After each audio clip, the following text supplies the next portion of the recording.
Hey guys, so I'm watching this JavaScript video, which I recommend you do as well. It's not necessarily an assignment yet, but I do highly recommend it. I think these CS50 courses are really well done and recommend doing them.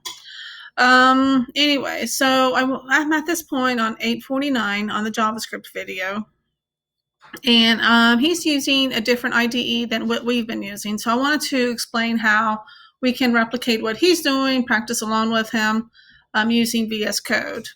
I'm wanting to think that the IDE that they're using is something called Cloud9, which is on AWS and maybe other places, but we're not familiar with it. We've not been using it, and he goes about seeing the preview in a different format that you might be accustomed to. So I just want to show you how we can do it using VS Code.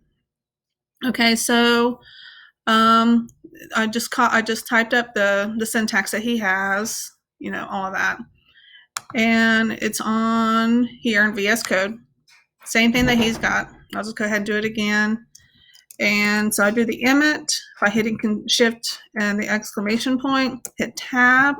It does all that wonderful stuff for me, so I don't have to do it. I do my opening script, and I'm going to do an alert like he is. It's going to say hello, let's need quotes, hello world. And then I do my closing script. You can hear one of my dogs wanting to get back in the house. Okay, then I'm going to save that. And then on the left-hand side here, make sure you are under this bottom part and not where it says open editors, okay?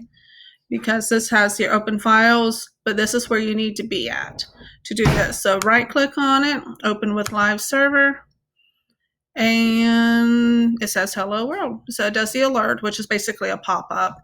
And it says hello world, so it's functioning, it's working. So if you're wanting to follow along with him, which again I highly recommend, not an assignment yet, just a strong recommendation, this is how you can do it using VS Code. So let me know if you have any questions. Thank you.